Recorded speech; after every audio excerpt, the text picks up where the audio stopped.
Hi, welcome. My name is Michelle Steffler, and I'm excited today to give you a kind of a gallery tour of American historical masterpieces. So, thank you for joining me, and we're going to dive right in. We're going to start with the Amon Carter Museum of American Art. So, art today covers a huge range of styles. We begin with a summary of American art and transition to timelines in the next slide. The images are loosely based on the artwork on view in the permanent collection of the Amon Carter Museum in Fort Worth, to which my middle school students at Deer Park Middle School take a field trip to every year. I choose the last Friday before winter break so students are not missing a day of instruction. And the city is typically decorated beautifully for the holidays. The Fort Worth Amon Carter Museum is housed in the Fort Worth Cultural Arts District, which also includes the Fort Worth Modern Art Museum, wonderful, and the Kimball Art Collection, top notch 5-star museum. The Amon Carter Museum of American Art was founded in 1961, fulfilling his desire to establish a museum free and open to the public to display his collection of art by Frederick Remington, who we'll learn more about, and Charles M. Russell, who we'll also learn about. During the ensuing decades, the Amon Carter holdings expanded to include a broad array of American art. As they say on the Amon Carter website, admission is free, the experience is priceless. Now, I recently learned that some of these pieces were sold to the museum, the Metropolitan Museum of Art in New York City. So, not all of these pieces are in the Amon Carter, but a lot of them are. Okay, as promised, here's a summary of American art. So that if you click on the hyperlink, it opens to theartstory.org. And what that is a timeline here, just starting at 1600s. And then if you scroll down, it's going to give you a written summary of American art, which is so dense. Then the key ideas and accomplishments. There's a lot to know, a lot to read about, and then overviews, an important artist and work of American art. So you kind of keep scrolling down, and you're going to see some of the masterpieces. Okay, so that's sort of a summary or an overview. And these are interactive timelines that I thought were valuable to both social studies teachers and art teachers. We're going to start with Museum of the World, which is actually run with a partnership between Google, specifically the Google Cultural Institute, which is an online database of all things artistic, and a cooperation with the British Museum. So it takes a minute to load up, but it's definitely worth it because you see that there's continents that are going to load up. There's the continents, and then it has the timeline. So here we go. We have the timeline here on the left, the continents here in the foreground, and then these circles all represent sort of interesting, important pieces of history or culture. So on the right here, there's different facets of a culture. If I go ahead and click on art and design, you'll notice that some of them disappear. And the reason for that is because it's not overwhelming to the viewer. It's kind of honing in on what exactly I'm looking for. Now I'm using the wheel of my mouse, and if I scroll backwards, you'll see now I'm here in the 1800s. And if I click on something, like for instance, this Japanese jar, I could find out more, but also before I click on it, I want you to notice that they're kind of all connected. So it's going to give you related objects. So when I click on it, it's going to give you just a couple of paragraphs explaining the importance or significance of this particular piece. It can play audio for some of my audio learners. There's a map connected to Google from where this jar was, made from or originates from, and then related objects.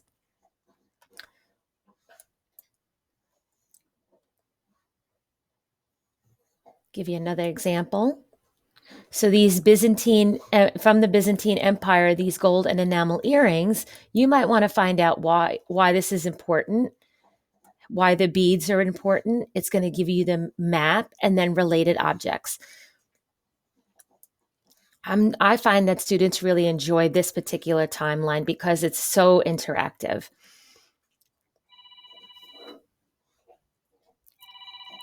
All right. The second one is histography. Let's go ahead and click on it. And the website here is histography.io. Very similar in that there is dots to represent different movements or different significant events. I'm going to press got it, but it says before I press got it, you are now viewing history from 1600 to 2000. So that's the 400 years that we're specifically honing in on. And this is a partnership with Wikipedia. So what's happening here is I'm moving my mouse. And if you can follow me here with my mouse up to the top, you'll notice the dates are changing.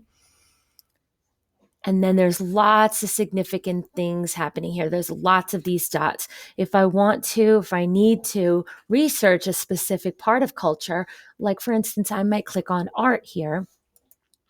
A lot of the other dots disappeared, so it's easier for me to read.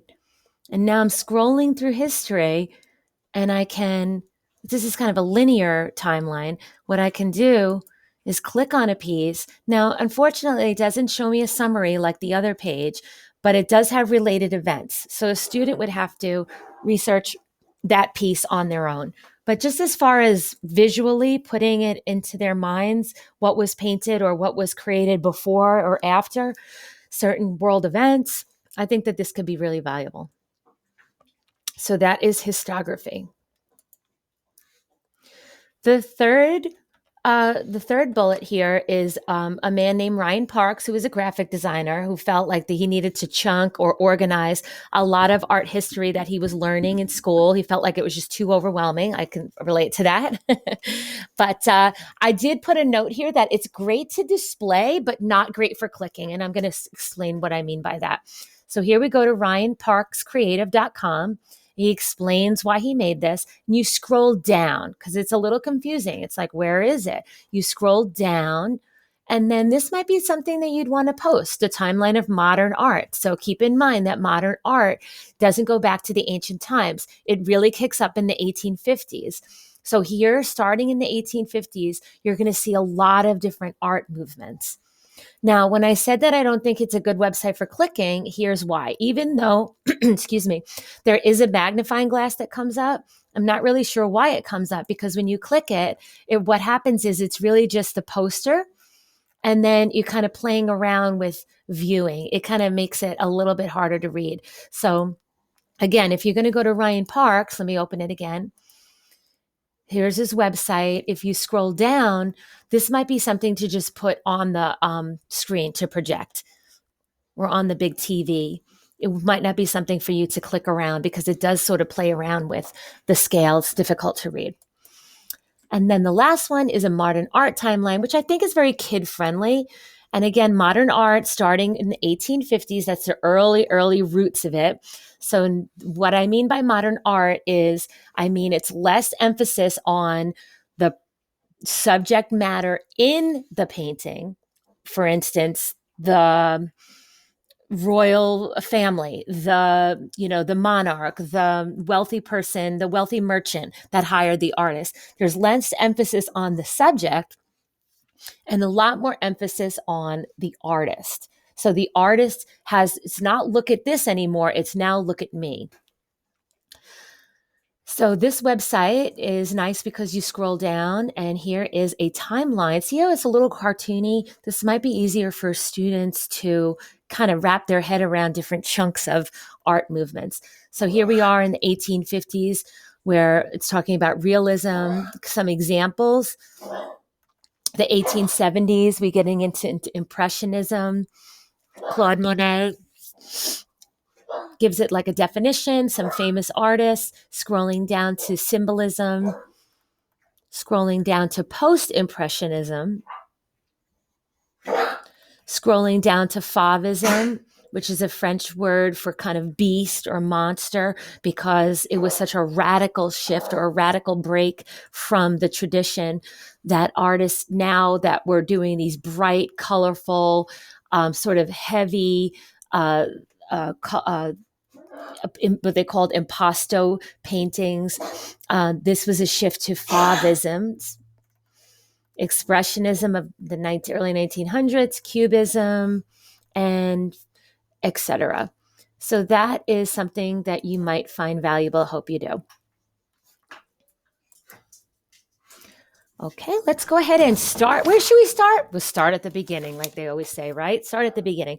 So pre-Columbian art refers to the visual arts of indigenous peoples of the Caribbean, North, Central, and South Americas from at least 13,000 BCE. That's before Common Era, until early 16th centuries, marked by Christopher Columbus's arrival in the Bahamas. Many pre-Columbian cultures did not have a writing system, so visual art expressed worldviews, religion, beliefs about weather and space, and philosophy of these indigenous cultures. These primitive cultures produced a wide variety of visual arts, including painting on textiles, hides, rock and cave surfaces, bodies, especially featuring faces and facial features, ceramics, architectural features, including interior murals, wood panels. Notice the figures are not realistic. They are representational and stylized. You're going to see a full circle at the end of this slideshow. You're going to see that artists again return to the representational. Again, they return to the stylized.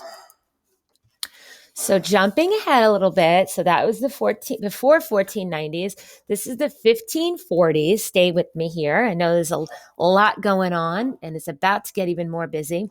But this is an artist that accompanied the first group of colonists to modern-day North Carolina. White produced watercolor portraits of the natives and scenes of their lives and activities. He rendered the local flora and fauna to be shown back in his home country of England and display the exoticism of the New World. Jumping ahead a little bit, this is a very famous piece of art. You might look familiar to you. This is by an artist named Rembrandt Peale, not to be confused with the Dutch master Rembrandt. Rembrandt Peale, the one I'm speaking about, was he was known for his portraits, but he was born into an artistic family, and he was named after that Dutch master Rembrandt. That was 100 years before his time. So this Rembrandt Peale was born into a famous family of artists that named him after the Dutch master. Peale painted and sold over 70 versions of this painting of George Washington. The artist's first sitting with George Washington happened in 1795 when Peale was only 17 years old. People use this heroic pose and oval framework called porthole portrait because they were emulating the European style. So they were trying to copy the very famous European style. Just keep that in mind, because there's going to be a break or a shift where American artists decide to kind of go in their own direction and create their own path. And this porthole style really was just to display a social significance of the subject. Okay, for my social studies teachers out there, I thought you would find it interesting that the American Revolution produced a demand for patriotic artwork. If you click on that as a hyperlink, it's going to lead you to ascholarlyskater.com. And if you scroll down, see us gliding through the world of art, where if you scroll down, this is specifically American artists and the American Revolution. So it's a really in-depth introduction to all of the artwork that was very pro-America during this time period. So have some fun diving deep with that. And I'll just read. So as I'm reading this, take a look at the people that are in this illustration. Figure painting and portraiture in oils and pastels was the most important 18th century forms of draftsmanship practiced in the eastern cities of colonial America. Landscape painting, almost unheard of before 1800s, arrived in the form of field-based watercolor. Field-based watercolor is just an easy, lightweight way for artists to travel around with their little watercolor kits and some paper and be in the moment. in the scene with honestly just needing some water and their brushes. During the 18th century, the demand for fine wooden furniture to decorate plantation mansions and brownstone urban houses had created a new class of artisan and master skillsmen. A logging boomed, especially in the Midwest, and there was a new and in the North, and there was a new emphasis on crafted, high quality, well decorated, and well wallpapered middle class homes, simple, functional form.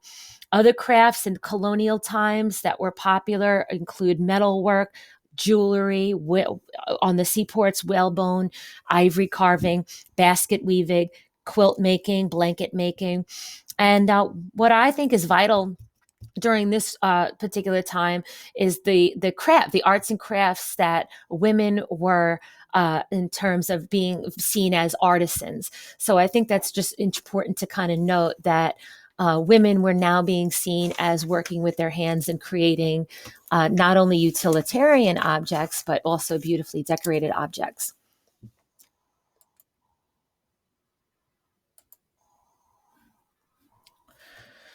Okay, for my social studies buffs here at the Capitol Rotunda in Washington, D.C., I have a link that's going to give you a very comprehensive view of the artwork, the architecture, and the murals, the sculpture that is on display here at the Capitol.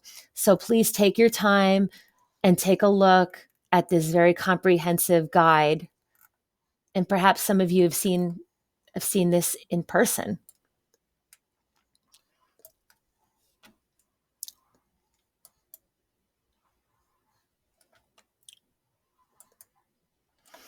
Okay, we're going to really kick off here in the 1820s. This is the Hudson River School in New York.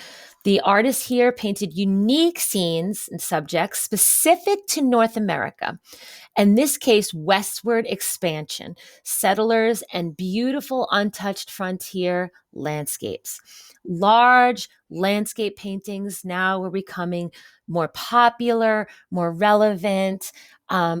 People found it very curious as to what was out there. They really were very fascinated with the Wild West, depicting the American West and captured its natural landscape. Photography in particular, this is in its early days, but as photography became more in use in the late 1800s, it was very instrumental in the creation of national parks because it allowed people on the East Coast in Washington, D.C., to see the beauty and to understand how important it is to protect that beauty of our young nation. When we're talking about westward expansion, can't not talk about George Catlin. This particular painting is one of his probably most well known, and this is a scene where two native Indians are using a wolf's hide. See the white wolves in the foreground. And what they're doing is they're literally crawling towards the buffalo to kind of blend in with the scene. And they have arrows hidden and they're there for a kill. They're there to kill one of the buffalo. So these particular paintings of the West, the emphasizing vastness of land and opportunity, relationships with the natives, this actually became its own genre. So this actually became its own genre, the American West. In 1937, he displayed several of his 474 paintings, including 300 portraits of hunting scenes and numerous landscapes in his New York City Indian Gallery. So he was actually a lawyer from Connecticut who gave up his very lucrative career to become an artist. And in the 1830s, he traveled thousands of miles through the remote Great Plains to document the indigenous people before the colonists destroyed their culture. Well, let's say it the way it is. And the scene illustrates the ingenuity of the Indians who took advantage of the buffalo's poor eyesight and tolerance for wolves. So Catlin calls attention to the hunters' enormous skill, for they had to crawl long distances and, as I said, carry only just a few arrows. So it was quite daunting to make this to make that scene. uh, to make that kill. But here on the top, I did click an interactive link that explains westward expansion to students. And again, you can kind of click off some of the most interesting things that students might need to know, and then play around with the year, and they can see how times have changed. They can see the westward migration.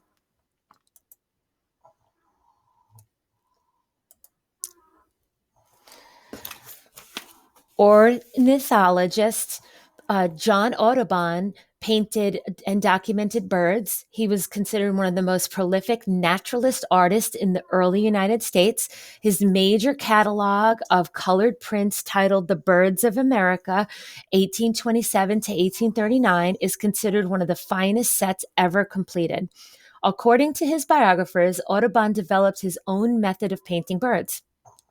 He killed them with small shots, then arranged them with wire into natural looking positions using props that might include nests, stumps, and branches, as well as predators like snakes.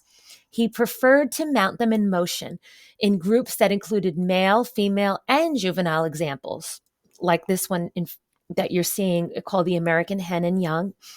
He also drew them life size. So the reason I say that is because if he draws them life size on this particular piece of paper, he's crowded for space. So often in the case of, let's say, a flamingo, he would have to crane or move the animal's neck in such a way where it would actually fit in the picture plane, because he would draw them life size. He was absolutely determined to compile his work into his catalog, Birds of America, and he practiced the first bird banding in North America. Yep, that's right. In 1804, he knitted yarn around the tiny, tiny leg of the eastern phoebe to see if they returned to the same nest annually, which they did. He had begun drawing and painting birds and keeping journals of their behavior. And in 2010, a copy of his catalog, Birds of America, sold at auction at Sotheby's for $11.5 million, the second highest price paid ever for a single printed book.